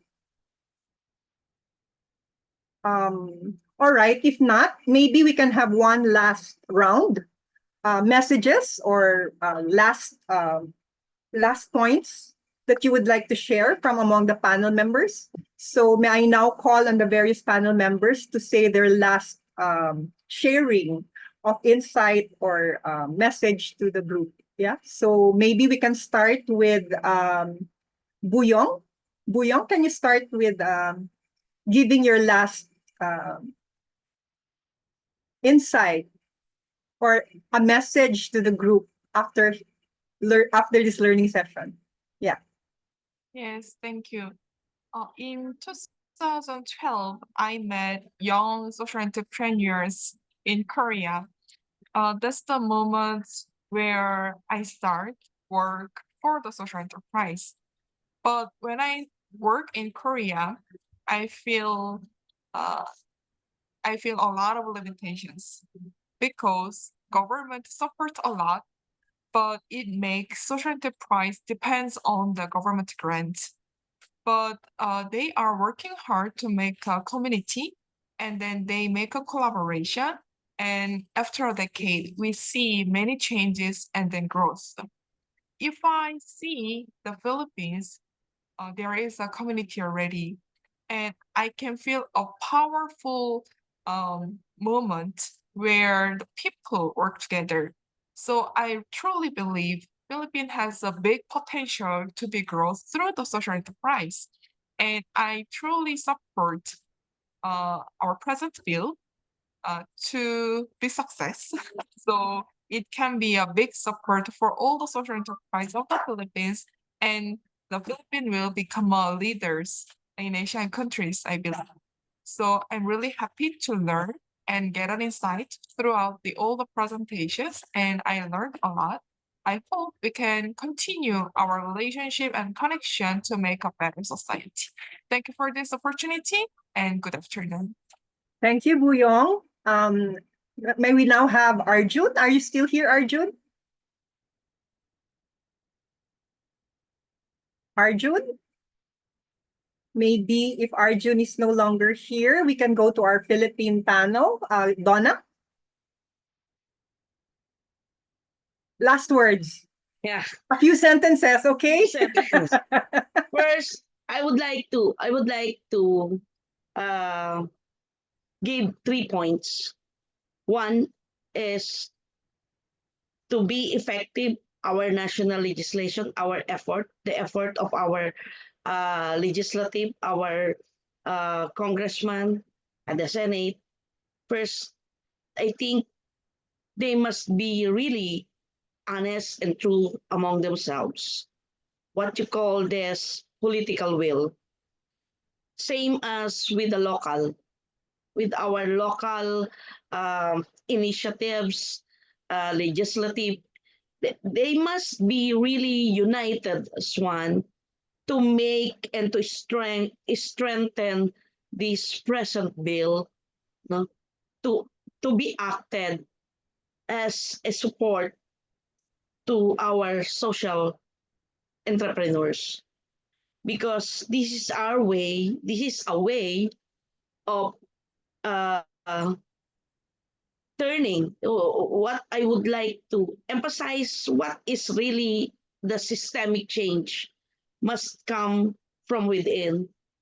And all the initiatives, all our efforts, not only not only in terms of title or whatever or whoever we are, I think we must be united and we must stick on our mission, the social driven mission, to really be honest and put ourselves dedicated and committed, not only especially the government officials, especially those who has power, but they must remember that they are elected, and the people, they should care for the trust the people or entrusted them, our trust. They have to make the trust of the people be sacred and give back through this social enterprise, and give that back really the true commitment, not only by words, not only by political agenda, but really the essence of their commitment, the sacredness of their position must prevail. Thank you. Thank you, Donna. Thank you, Donna. Coming from a local government unit officer, I think that's a very important point. So maybe we can have Kissy, sorry. Kissy, yeah. Sige. Yeah, thank you for this opportunity. I think this is really invaluable for me. To really learn how others are doing it and what their reflections are. I think for those who are already in this journey, uh, um, I think the most parang Miss Universe would be to keep on. It's really not an easy path. And sometimes we live in our heads, right? And we batter ourselves. So I think being part of a social enterprise network really helps get us out there, right? Really test our metal, and also find new ways, of getting our story and our products out there. So yeah, find ways to connect with networks in your area or within your industry. This is really helpful in terms of your own development as a person and also as an enterprise. Yes, and the second one is that, hopefully we'll see a more enabling environment for social enterprises to make this happen, make it accessible, make it accessible for everyone, not just on the financing side, but also on the capacity development side. And lastly, like make the social entrepreneurship a career option for young people, so we can build a more inclusive economic growth in the future, in the coming years. Thank you. Thank you, Kissy. Last but not the least, Aloy.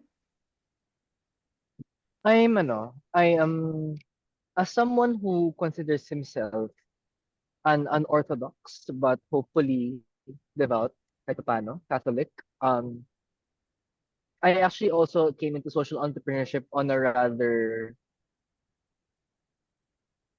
philosophical perspective as well, no.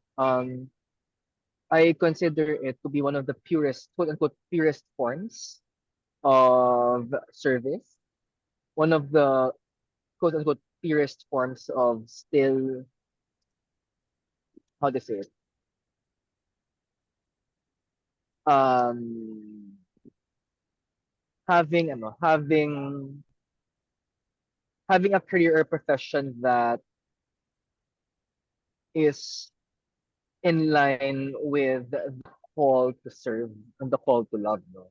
That said, I came from that perspective, not being very business minded. I still am not business minded. Um I'm just a very what's the word? Oh no. Persistent persistent person, no. So I am in a place to understand that social enterprises should first and foremost be able to be self-sustaining businesses, and that is a lot easier said than done. But even if I should be able to make it work internally, it doesn't mean that I should be alone, because when there are partnerships and when there is support, making the job becomes easier for us and it becomes a win-win situation for all. So I'm hoping that really moving forward, no, there will, as Miss Kissy said the right word there. She said the perfect word. Moving forward, we can really help build an enabling atmosphere for all of us to be able to do our parts in changing the world. Thank you, Aloy. And I think well said for all members of the panel. We are now ready, I think, to give the floor to Disa Adanisa, the Program Officer of the Social Innovation Team of the Asia and Middle East Program of the Sasakawa Peace Foundation. Sasakawa Peace Foundation supported our efforts to hold the forum in Bangkok, and also to actually have our trade fairs in Pasig and the Senate. And we are really happy that she's here with us. No? So may I now call on Disa? Hi everyone. Hi, Doc Lisa. Thank you so much. Thank you so much for this opportunity. I'm Disa, I'm the program officer from Sasakawa Peace Foundation. I'm here actually on behalf of my boss, Miss Ayaka Matsuno, who cannot make it this time, but I'm very happy to deliver this closing remarks because I've learned so much from today's session. In my role as a program officer, I have the privilege of spearheading initiatives that promote gender equality and social inclusion through entrepreneurship in Southeast Asia, particularly in countries such as the Philippines and Indonesia. I'm also a social entrepreneur, and for the past 9 years, I have been working with the deaf community in Indonesia, working on a social enterprise that provides inclusive job opportunities for people with disabilities. So today's topic really play a special role in my heart. And from today's session, I learned that everyone played a role in supporting social entrepreneurship and social enterprises. Through our session in APFSD in Bangkok, we learned that it is really, really important to maintain the relationship between stakeholders, especially for SEs and government to continue having dialogues together to ensure that policies that created can really benefit the intended beneficiaries. From the sharing session about the trade fairs from Ms. Donna, Ms. Kissy, and Aloy, I see the benefit of engaging the practitioners, bringing the stories of social entrepreneurs up in the front of our mission, introducing the success stories, while not really backing down from discussing challenges and what we can learn from them. I'm also a big fan of the Roots Collective. In fact, my first work trip to the Philippines, we visited Roots Collectives as one of the very first organizations related to social entrepreneurship that we visited. So it's really great to see that Aloy and the Roots Collective continue to push making social entrepreneurship as the norm. I also wholeheartedly applaud Pasig City for being very proactive in supporting social enterprises, and even created new initiatives to support community-based enterprises to thrive. I was actually saddened that I was not able to attend the trade fair in Pasig City in person in May and to learn directly from everyone. But we are currently working on supporting community-based enterprises as well in Indonesia, utilizing the power of social enterprises and social solidarity economy as the drivers towards inclusive economic growth in a post-disaster area in Eastern Indonesia. So listening to Ma'am Donna today really sparked my curiosity to learn more on the examples from Pasig City. So hopefully one day we can create an in-person learning exchange between Indonesia and the Philippines for the LGUs and social enterprises to learn from the best practices and challenges each other face. Finally, based on today's session, I think it is important to focus on efforts of the 3 important pillars to support inclusive and enabling ecosystem for social enterprises in the Philippines. First is the policy support. As it has been shown by the present coalition and the movement in the Philippines, we really need to design policies that address inequalities and empower marginalized groups. Social enterprise can play a vital role in promoting gender equality, social inclusion, and community resilience. The second pillar is capacity building. We need to continue to invest in training and capacity building programs for social enterprises. This includes skill development, management training, and technical assistance to enhance the growth of social enterprises. I applaud government, SE resource organizations, and even private sectors that continue to push and create opportunities of social enterprises to build the capacity, achieve financial sustainability, and eventually getting there. The third pillar is collaboration. We know that we cannot work alone. It is important to foster partnerships between each other, between LGUs, SE, civil society, and private sectors. We believe that collaboration, or as Aloy put it, strategic intentional partnership, can lead to innovative solutions, resource sharing, and collective impact. By creating an enabling environment, an ecosystem that could strengthen the capacity and impact of social enterprises, I am optimistic that we can achieve inclusive economic growth and leaving no one behind. Like Kuya Gabriel said, there are lots of opportunities for us to work together. SPF, on behalf of SPF, we want to express our gratitude to all of the speakers, the reactors who are here today to share their experiences. Lastly, thank you so much, Dr. Lisa, ISEA, Present Coalition, for letting SPF be part of the conversation. Just like ISEA and Present Coalition, SPF are too here for the long haul. And just like Ms. Kissy said, we are also excited for the present bill. We hope as Foundation, SPF can continue foster opportunities to exchange ideas, collaborate with many of you, and create long-term collective impact one step at a time. Thank you very much. Thank you very much, Disa. Very well said. And with that, I think we are ready to end our session today. It's been a very fruitful learning exchange. And the importance, I think, of multi-stakeholder partnerships and collaboration cannot be overemphasized, because after all, social entrepreneurship is not about just social enterprise development by practitioners, but it's social entrepreneurship that involves policymakers, government, local and national, social enterprise resource institutions, even the business sector, multilateral agencies, and the like. And we're really happy to continue this journey of working in this multi-stakeholder platform to bring about change through social entrepreneurship, not only in the Philippines, but in the whole of the Asia-Pacific region. Thank you very much for joining us this afternoon. Thank you, Miss Lisa, Prof. Lisa, and everyone. Thank you. Thank you, everyone. Thanks. Bye.